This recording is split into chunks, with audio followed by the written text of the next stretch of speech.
Hey everyone, welcome back to Body Bags. It's again theme week. The theme this week is Halloween Horror Volume 3. So, obviously, this is, we're going to be covering Halloween movies. So I've decided to go with one that was just released this year, and that is Dark Harvest, based on this book. Dark Harvest by Norman Partridge. Now, before I even get in this review, I gotta say, I love this book. I thoroughly adore it. So my expectations were quite high for this movie. And it doesn't disappoint. The basic plot is you got this town, and every year, essentially for like the 3 days leading up to Halloween or whatever, all like the boys in town are locked in their rooms. They're not given any food. And then on Halloween night, this creature, they call him, the Halloween boy, they call him Sawtooth Dead Jack, they have all these different names for him, but, he comes out of this field, and he makes his way down to the church, and the boys in town, they got to stop him before he gets to the church, otherwise something bad's gonna happen. So they set this up in such a way, this dude is literally, he has, candy inside him. So hence the reason why they don't feed them, so they want them to go out there, and kill this guy and get this. Then, the winner gets, a new car, and their family gets a bunch of money, and they drive off into the sunset, and that's it. As you can no doubt guess, this is not as cut and dry as it's put forward. This town has this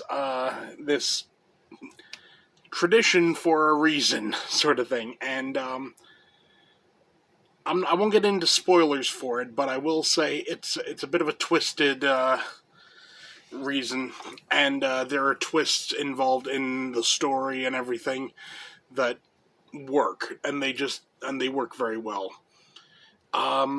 Acting in this movie all around is really pretty good. What happens is this, though. If you've read the book, you know certain elements of the plot or whatever. Pretty much everything that's in this book is in the movie. So if there's a kill that you've read in the book, and you know it's probably going to be in the movie. But there are some some characters get merged, and then other ones it doesn't play out exactly as you think. And there's a reason for that, and I'll get to that near the end of this video. I'll leave a warning in case you don't want to know. So, effect-wise, really solid. I'm pretty sure 95% of the effects in this are practical.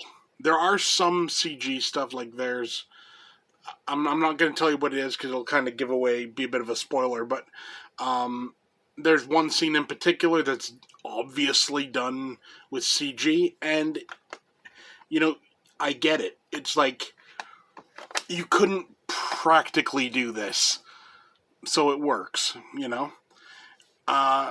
The characters all around are pretty interesting. The movie itself is set in, I think it's 1964 or 5, I want to say. So it has that, 60s, late 50s, early 60s aesthetic, and it's pretty damn cool, honestly, I gotta say.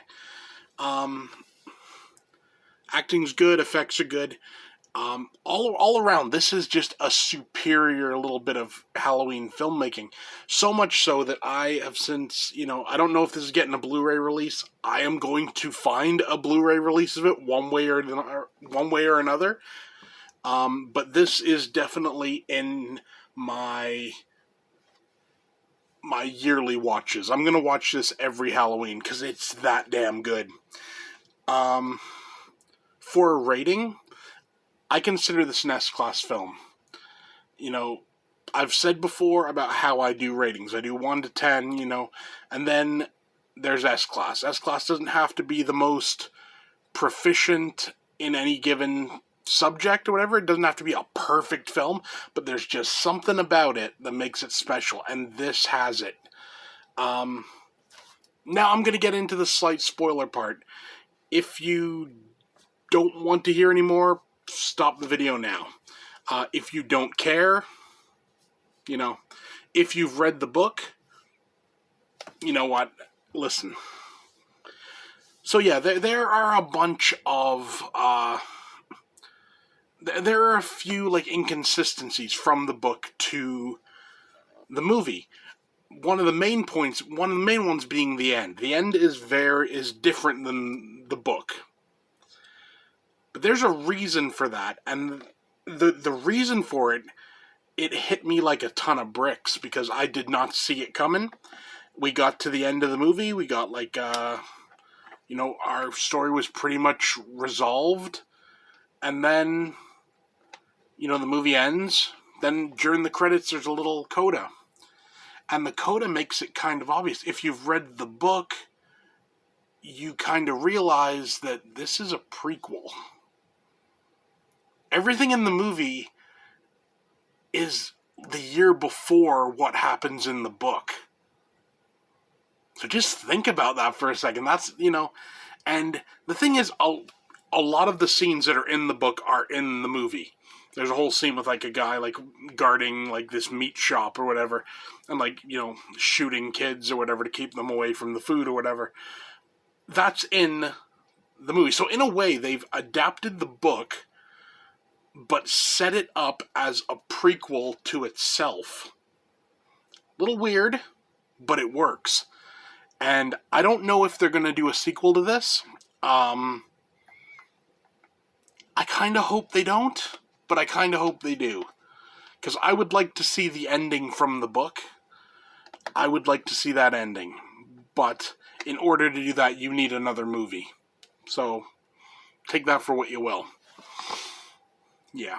So, that's it. That's my review. S-Class film. Definitely seek it out, and definitely seek out this book if you've never read it. I mean, look at it. It's literally... Come here. 169 pages. It's short as anything. I read this at the airport waiting to pick somebody up. And it's phenomenal, and I definitely recommend it. The movie as well. 100% recommend it. Great flick. Not enough people are talking about it. It is relegated to some streaming site. I don't know which streaming site it is, because I downloaded mine, because, if you don't give us an option to get the stuff, we find ways. Just saying. So yeah, I definitely recommend seeing it, and if you just want a good Halloween movie, you want a movie that reeks of Halloween, and you don't want Michael Myers or Sam, Dark Harvest is a really good way to go about it. And honestly, how this has not already become a cult classic, I don't know. I don't know why we don't have groups, talking about this movie and it being hyped up by everybody. I don't know. But if you've been sitting on the fence, if you didn't even know about it, watch it. You won't regret it. You'll have a fun time. So yeah, that's it for me. See you next time.